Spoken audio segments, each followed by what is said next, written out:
Laika Chicha. Mi comentario de hoy se concentra en lo que está ocurriendo en Colombia a 2 años de las elecciones presidenciales y lo titulé El ocaso político de Álvaro Uribe en Colombia.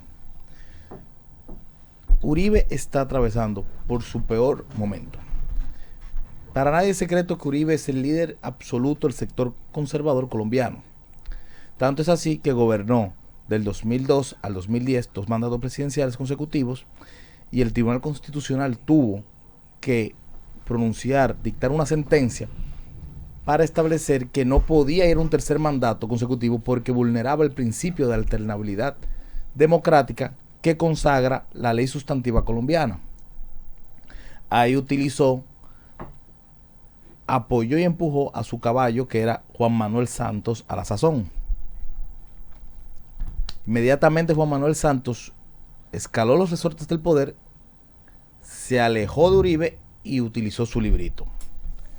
Luego de los 8 años de Juan Manuel Santos, Uribe sale del partido de la U, el partido de la Unión, que empezó su vida con el Partido Liberal, y funda el Centro Democrático, llevando como primer candidato a Iván Duque, quien no se ha alejado y ha asumido la defensa de Uribe, aún estando en su peor momento, y que no ha dado la talla para la condición presidencial. Nadie puede negar los vínculos de Uribe con el bajo mundo o los supuestos vínculos y con las autodefensas colombianas fundadas por los hermanos Castaño Gil, que fueron los padres del paramilitarismo junto a Pablo Escobar. Tampoco se puede negar que quien puso en vía de crecimiento a Colombia fueron los gobiernos de Álvaro Uribe. Juan Manuel Santos hizo el acuerdo de paz con la FARC, que más bien de paz es un acuerdo de impunidad, que muchos saben, es un hecho notorio, que muchos de los miembros de la FARC no continuaron con el acuerdo, incumplieron, se desmovilizaron y volvieron a los montes para formar la guerrilla, que no es una guerrilla, es más bien una organización de narcotráfico. Para el año 2015, Crime Insight reveló un estudio, luego del acuerdo de paz, que el perfil del narcotraficante colombiano había cambiado. Ya vivía como un clase media, no producía su producto, sino que lo producía la FARC en la selva y ellos hacían los arreglos para la venta.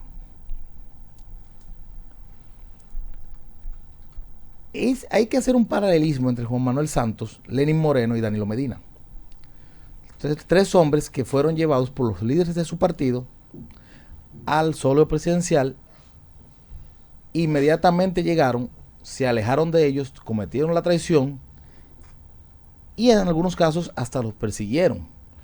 Solo hay que ver que Rafael Correa se encuentra exiliado en Suiza, donde donde es su esposa.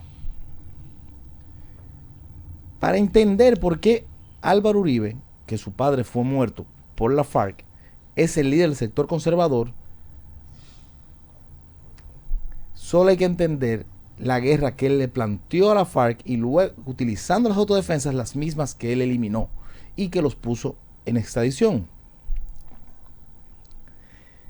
El sistema, y entendiendo esto, hay que entender la noción de la sociedad colombiana cuando uno ve que los liberales en sus inicios de izquierda, luego pasaron a ser socialdemócratas, los conservadores, los azules, perseguían a estos al punto donde llegaron a la eliminación física de Jorge Eliezer Gaitán, que como dato curioso, Balaguer y Fidel Castro se encontraban en Colombia en ese momento, que fue el primer encontronazo de frente de Fidel Castro con la lucha social.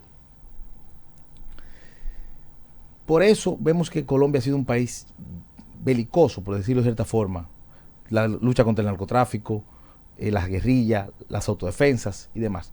Pero Uribe, dentro de todo ese marco, fue quien pudo encauzar para que hoy Colombia sea un país que tiene niveles de institucionalidad envidiables. Solo hay que ver que Uribe lo detuvo el Tribunal Constitucional. Por primera vez Uribe, en 25 años, se encuentra en su peor momento político. Ni siquiera cuando tuvo el escándalo de los falsos positivos o tuvo que aislarse en una prisión en una base militar por miedo de ser detenido. Mientras Uribe en la coalición de derecha no ha podido asumir un candidato o no asumen a Iván Duque por una reelección, del otro lado la parcela que representa la coalición progresista, que su principal figura es Gustavo Petro. ¿Y quién es Gustavo Petro? Un exguerrillero del movimiento M-19 que se desmovilizó junto al movimiento completo y pasaron de la vida en la clandestinidad y en la selva de la guerrilla a la vida en sociedad, donde llevaron por primera vez al candidato de izquierda, Carlos Pizarro, que junto a Bernardo Jaramillo fueron los dos primeros candidatos de izquierda en los últimos que habían podido accionar en la vía democrática, y ambos fueron asesinados antes de las elecciones que dieron paso a la elección de César Gaviria, que reemplazó a Luis Carlos Galán.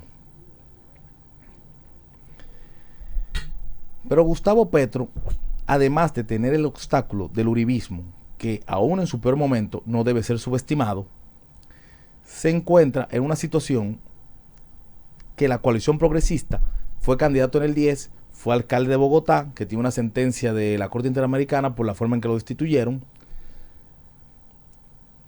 candidato en el 10, actual senador, y candidato en el 2018, donde tuvo la primera oportunidad real para ser el primer presidente de izquierda que Colombia no ha tenido, pero fue incapaz de aglutinar todas las fuerzas disidentes de Uribe a su alrededor.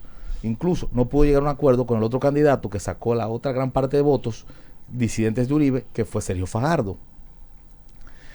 Hay una coalición de derecha encabezada por Uribe y Andrés Pastrana, ambos expresidentes, pero van unificados, aunque están en su peor momento, a 2 años del torneo electoral. ¿Podrá Gustavo Petro aprovechar esta coyuntura, darle el golpe de gracia al uribismo? Y de hacerlo, podrá unificar, aglutinar todos los sectores progresistas de Colombia para poder ser el primer presidente de izquierda. Aún logrando eso, y Uribe en su peor momento, creo que tiene una gran lucha por delante, y aún así no creo que Uribe, que ha demostrado la frase de Winston Churchill, que la política es peor que la guerra, en la guerra solo mueres una vez, sea tan fácil de ser descartado. Muchas gracias.